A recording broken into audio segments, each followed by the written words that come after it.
Have you ever noticed that the people who seem most at peace with themselves often have the smallest social circles? That those who've done the deepest inner work tend to drift away from old friendships, leaving others confused or even hurt?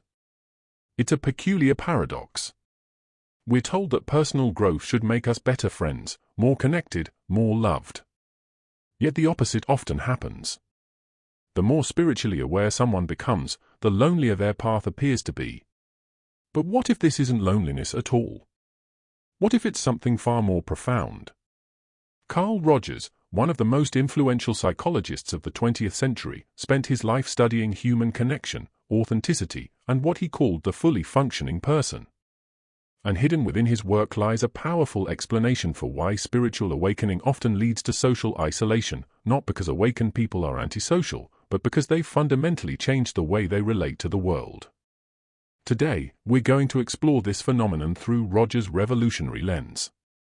We'll understand why authentic living creates natural distance, how consciousness shifts change our social needs, and why this path, though often lonely, leads to the most genuine connections a human being can experience. By the end of this video, you'll understand why having fewer friends might actually be a sign of profound psychological health. Let's begin. The nature of spiritual awakening. Before we can understand why spiritually awake people struggle with friendships, we need to be clear about what we mean by spiritual awakening. And here, Rogers gives us something refreshingly grounded. Rogers never used flowery mystical language. He was a scientist, a therapist who spent thousands of hours sitting across from real people dealing with real suffering. When he talked about what we might call spiritual awakening, he described it in terms anyone could understand. It was the movement toward becoming a fully functioning person. So what does that mean? A fully functioning person, in Rogers' framework, is someone who has dropped their facades. They've stopped performing for others. They've learned to trust their own inner experience rather than constantly looking outside themselves for validation or direction. Think about how most of us move through the world. We wear masks. At work, we're the competent professional. With family, we play certain roles. With friends, we present the version of ourselves we think they want to see. We've learned from childhood that acceptance is conditional, that love must be earned through good behavior and meeting others' expectations. Rogers called this the conditions of worth we internalize. We learn that we're only valuable if we're successful, agreeable, attractive, or useful. And so we build an identity around these conditions, creating what he called the false self, the persona we show the world. Spiritual awakening, in Rogerian terms, is the gradual dissolution of this false self. It happens when someone begins to question the stories they've been telling themselves. When they start to notice the gap between who they really are and who they've been pretending to be. This often comes through suffering, a crisis, a loss, a moment when the old identity simply stops working. In the UK, where I'm speaking from, we see this particularly clearly. British culture values stoicism, politeness, keeping calm and carrying on. There's a social contract here that says, don't be too much, don't impose, keep your struggles private. And for many people, that works, until it doesn't. The awakening process is the moment when someone realizes they've been suffocating under these expectations. They've been so busy being who they should be that they've forgotten who they actually are. Rogers observed this transformation in his clients again and again. He watched people move from rigid conformity to what he called organismic living, trusting their own feelings, their own perceptions, their own inner wisdom rather than constantly deferring to external authorities. But here's what Rogers understood that many spiritual teachers miss: this awakening isn't a single moment of enlightenment. It's not about seeing God or having a mystical vision. It's a gradual, often uncomfortable process of becoming more real, more honest, more aligned with your actual experience. And that process inevitably changes how you relate to other people. Because once you stop wearing masks, you start to notice that almost everyone else is still wearing theirs. The authenticity gap. This is where friendships begin to crack. Rogers discovered something that made him both a revolutionary thinker and, at times, a controversial one. Genuine psychological health naturally creates distance from those who remain psychologically defended. Let me explain what that means.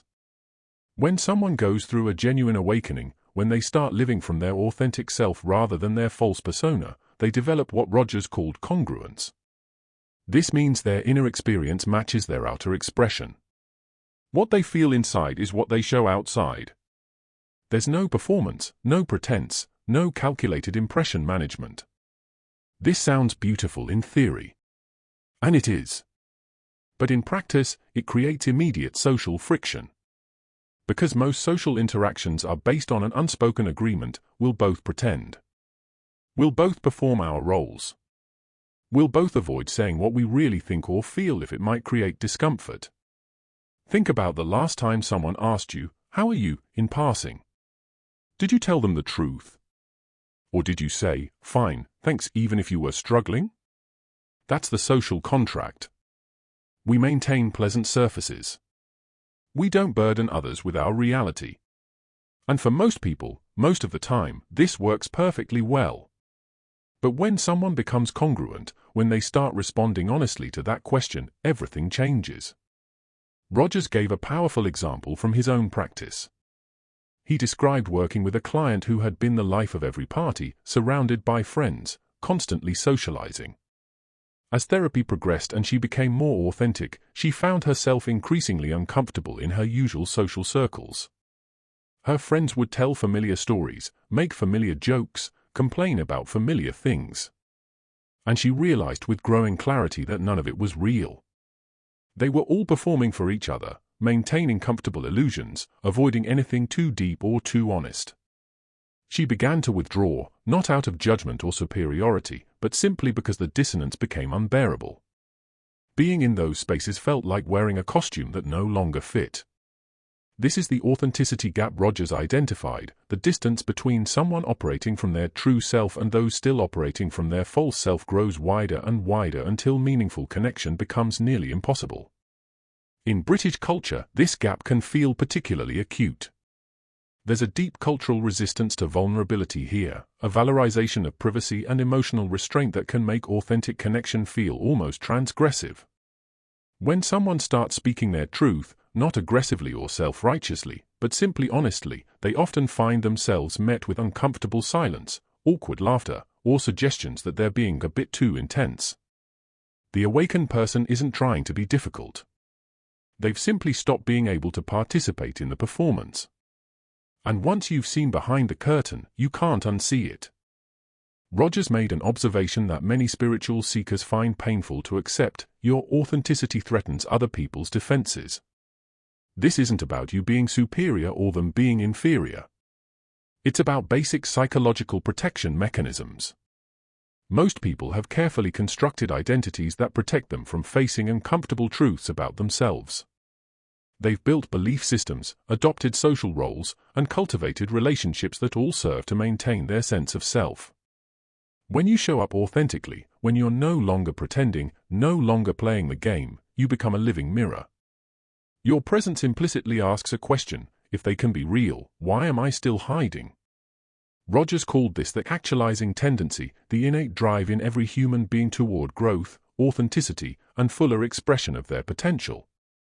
It's always there, always pressing, even when we suppress it.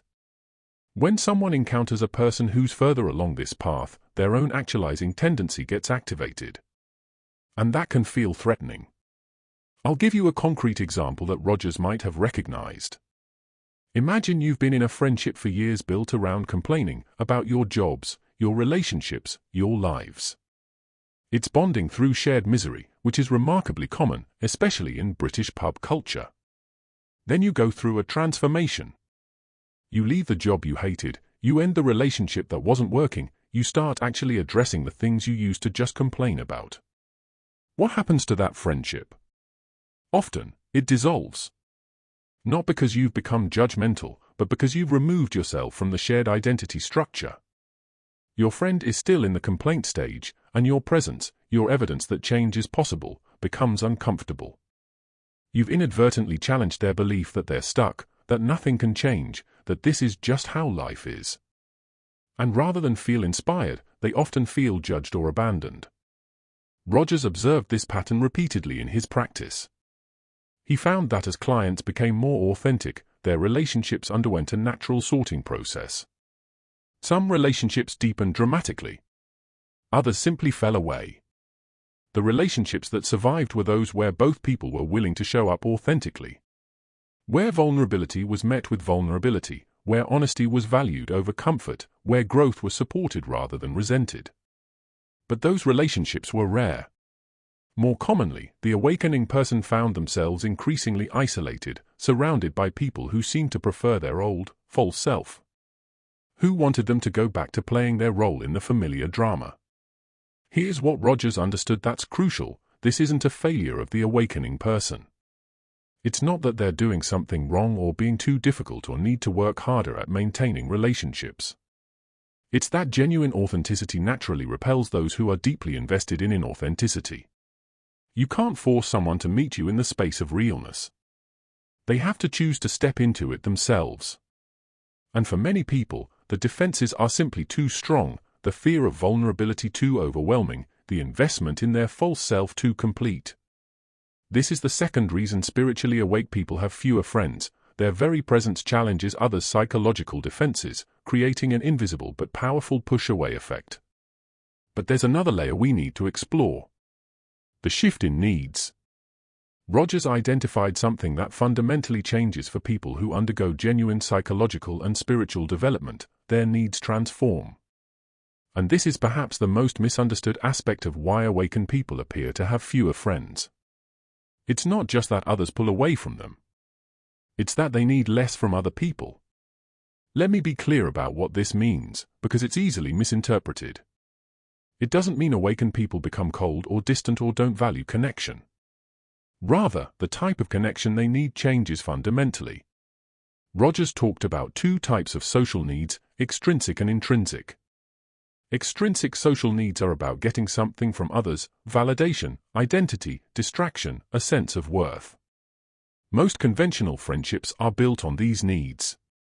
We gather with friends to escape ourselves, to be entertained, to feel seen, to have our worldview confirmed. There's nothing wrong with this.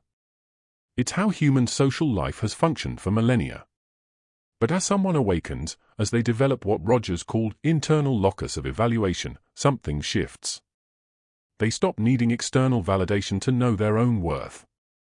They stop needing others to tell them who they are. This might sound lonely. But Rogers discovered it was actually liberating. When you don't need others to complete you or validate you or distract you from yourself, you can finally meet them clearly. You can connect with them from fullness rather than from lack. But here's the paradox: once you can connect from this place, you discover that most people can't meet you there. Because they're still operating from need, from incompleteness, from the search for something outside themselves. In Rogers' framework, the fully functioning person develops what he called unconditional positive self-regard. They've internalized the acceptance and understanding they need, so they're no longer desperately seeking it from others. This doesn't mean they don't enjoy companionship or love deep connection. It means they're selective about it. They recognize that quality matters far more than quantity. Think about it this way. Before awakening, you might have maintained a dozen friendships that were all somewhat surface level. You'd see different people for different needs: one friend for going out, another for complaining, another for intellectual discussion, another for feeling superior to. After awakening, you can't do that anymore. Not because you're being judgmental, but because fragmenting yourself across different personas for different people feels inauthentic and exhausting. You want friendships where you can show up as your whole self. Where you don't have to perform or suppress parts of yourself depending on who you're with. Rogers found that his most psychologically healthy clients often had very few friends, sometimes just one or two truly intimate connections. But the quality of those connections was extraordinary. They were characterized by complete honesty, deep mutual understanding, and genuine acceptance. This is what he called person-to-person relationship, where two people meet each other fully, without roles or defenses or pretense. These relationships are rare because they require both people to have done significant inner work. Both people have to be willing to be seen completely, which is terrifying for most of us. So awakened people don't have fewer friends because they're antisocial or damaged or superior. They have fewer friends because their criteria for friendship has fundamentally changed. They've moved from seeking quantity to demanding quality. From collecting acquaintances to cultivating genuine intimacy. From filling time to sharing presence. And in a world where most social interaction remains superficial, that naturally results in a smaller circle. But here's where it gets even more interesting. The solitude shift. Rogers made an observation that initially puzzled even him. As people became more psychologically healthy, they not only had fewer friends, they genuinely preferred being alone more often. This contradicted conventional psychological wisdom, which typically equates social connection with mental health and isolation with dysfunction. But Rogers' research and clinical experience consistently showed that the most actualized individuals spent significant time in solitude, and they didn't experience it as loneliness. There's a crucial distinction here that Rogers emphasized: loneliness versus aloneness. Loneliness is the painful feeling of being disconnected from yourself and others.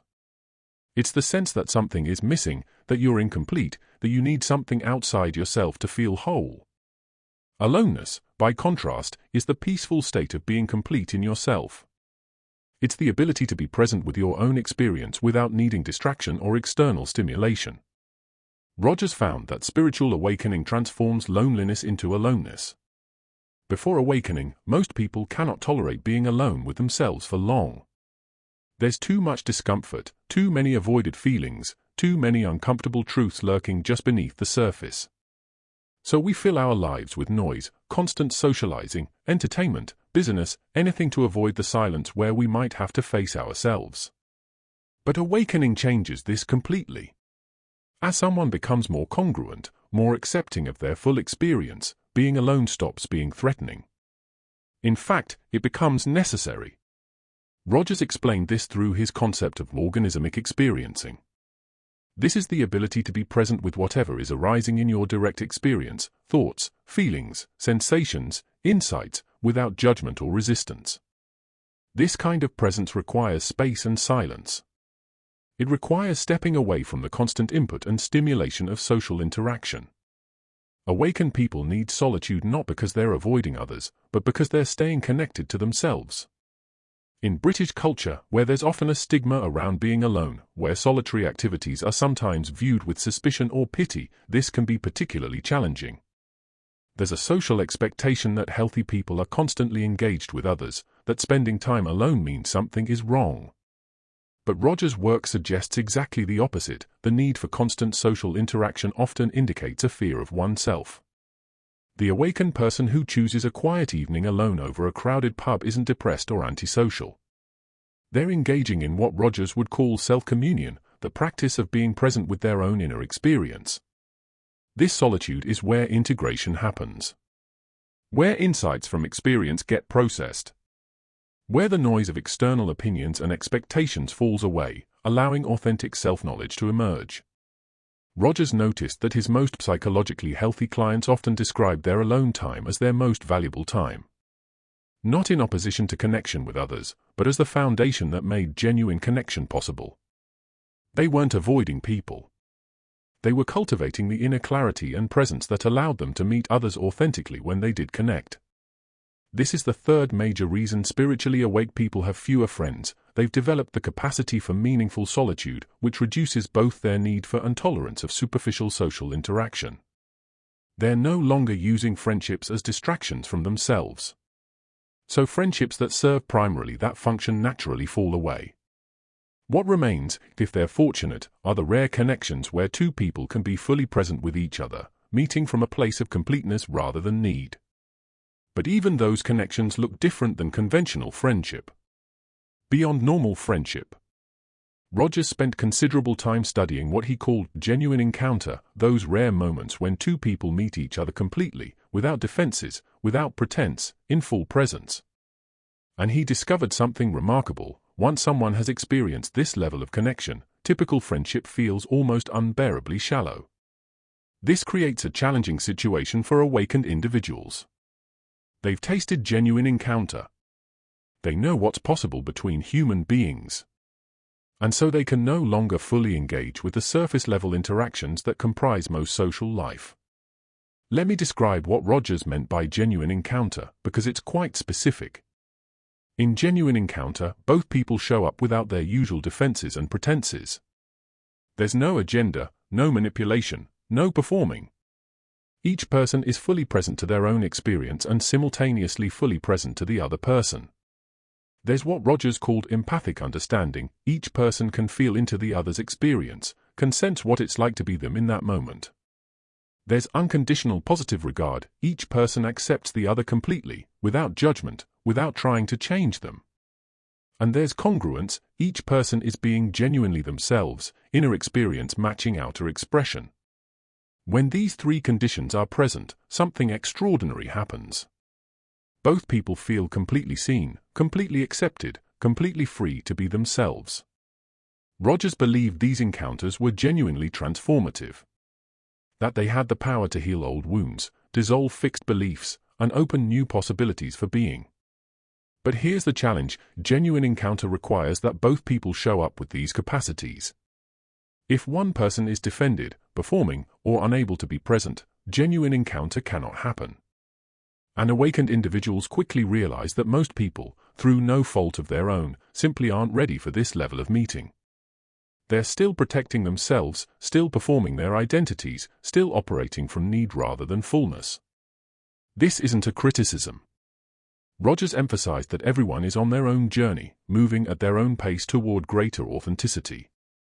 But it does mean that awakened individuals often find themselves in a difficult position. They can see the possibility of genuine encounter, they hunger for it, yet they rarely find others who can meet them there. So what happens? Often, they stop trying to maintain conventional friendships. Not out of arrogance or rejection, but simply because the dissonance becomes too painful. They might have occasional acquaintances, people they interact with pleasantly but without depth. They might participate in social activities when necessary. But they reserve their real intimacy, their full presence and vulnerability, for the rare individuals who can truly meet them. Rogers called this selective authenticity. Not being fake with most people, but simply choosing where to invest your deepest presence. In his later work, Rogers became fascinated by what he called encounter groups, intensive experiences where people could practice showing up authentically with others. He believed modern society was starving for genuine encounter, but that we'd built social structures that actively prevented it. For awakened individuals in places like the UK, where emotional reserve is often cultural, valued, finding opportunities for genuine encounter can be especially challenging.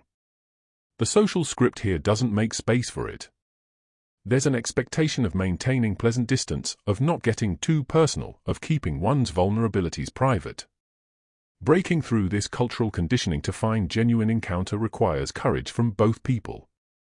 And it's rare. So awakened people learn to treasure the few connections where it does happen.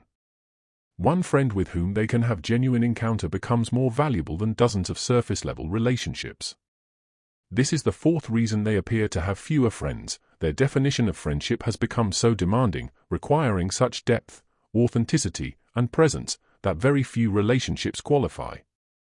But there's one more layer we need to explore, perhaps the most important one. The evolution beyond social needs. Rogers' later work explored something he called the quiet revolution, the transformation that happens when someone no longer needs society's approval to know their own worth. This is the deepest level of spiritual awakening in Rogerian psychology, and it explains why the most awakened individuals often seem to exist on the margins of normal social life. Rogers observed that psychological development moves through stages. At the earliest stage, people are completely dependent on external validation. Their sense of self comes entirely from what others think of them. They have what Rogers called external locus of evaluation. They judge themselves by external standards. Most people live here their entire lives. Their self-worth fluctuates based on social approval, success, attractiveness, usefulness to others. At the next stage, people begin to develop their own internal standards, but they still care deeply about others' opinions. They want to be authentic, but they also want to be liked. There's tension between these two drives. But at the most advanced stage, what Rogers associated with the fully functioning person, something radical happens. The person develops complete internal locus of evaluation. They know their own worth independent of external validation. They can listen to others' opinions without being defined by them. They can exist in social disapproval without falling apart. This is what Rogers meant by psychological freedom, the ability to be yourself regardless of social consequences. And once someone reaches this stage, their relationship to friendship transforms completely. They no longer need friends to feel okay about themselves. They are not using relationships to manage their self-esteem or create their identity. This doesn't mean they don't value connection, quite the opposite. But they value it for different reasons. Pre-awakening, we use friendships instrumentally. We need them for practical and psychological purposes: companionship, validation, distraction, identity formation, social status. Post-awakening, friendships become expressive rather than instrumental. We connect with others not because we need something from them, but because genuine encounter is beautiful in itself. It's the difference between hungry eating and savoring a meal when you're already satisfied. Rogers found that people at this stage often described feeling a deep sense of connection to humanity in general, even while having few specific friendships. They felt less lonely despite being more alone, because their sense of connection wasn't dependent on specific relationships. This is what spiritual traditions have always pointed to: the dissolving of the separate self, the recognition of fundamental interconnection, the end of existential loneliness. But Rogers described it in psychological rather than mystical terms. It's the movement from conditional to unconditional self-acceptance, from external to internal validation, from needing others to choosing connection from wholeness. In everyday life, this looks like someone who is perfectly content with their own company, who doesn't feel an urgent need to make plans or fill their calendar, who can say no to social invitations without guilt or FOMO. They might go days or weeks with minimal social interaction and feel completely fine, not withdrawn or depressed, but peacefully engaged with their own experience. When they do connect with others, it's from genuine desire rather than neediness or obligation. And that quality of connection, chosen rather than compulsory, is completely different. This is the final reason spiritually awake people have fewer friends. They've evolved beyond needing friendship in the conventional sense. They found what Rogers called the good life, not a fixed state of happiness, but a process of living fully from one's authentic self, engaged with experience as it unfolds, connected to oneself and others without neediness or defense. And once you've found that, you simply can't go back to relationships built on need, performance, and mutual distraction. You can't unknow what you know. You can't unfeel what you felt. The door to superficial friendship closes, not because you've closed it, but because you've simply outgrown it. The paradox of connection. Carl Rogers spent his entire career studying what makes humans truly flourish. And his conclusion was both simple and radical: we flourish when we become our authentic selves. But as we've explored today, that authenticity comes with a cost, or what looks like a cost from the outside. Spiritually awake people don't have many friends because they've fundamentally changed their relationship to connection itself. They've moved from needing others to choosing others. From collecting acquaintances to cultivating genuine encounter. From filling emptiness to sharing fullness. If you're on this path, if you've noticed your social circle shrinking as your consciousness expands, Rogers' work offers validation and perspective. You're not doing anything wrong. You're not broken or antisocial or too difficult. You've simply outgrown relationships built on false pretenses. And until you find others who can meet you in genuine encounter, you'll likely spend more time alone. But here's what Rogers understood that brings hope: genuine encounter, when it happens, is worth the wait. One friendship of complete authenticity is worth 100 surface-level connections. One person who truly sees you is worth a crowd of admirers. The spiritual path Rogers described isn't about rejecting human connection. It's about refusing to settle for anything less than genuine connection. And if that means years of solitude punctuated by rare moments of true meeting, so be it. Because you've tasted what's real. And you can never go back. Rogers believed that the fully functioning person was always becoming, never fixed, always open to the next moment of experience. Perhaps the same is true of our friendships. As we awaken, our relationships must awaken too, or fall away, making space for connections that can hold our full authenticity. That's not loss. That's growth.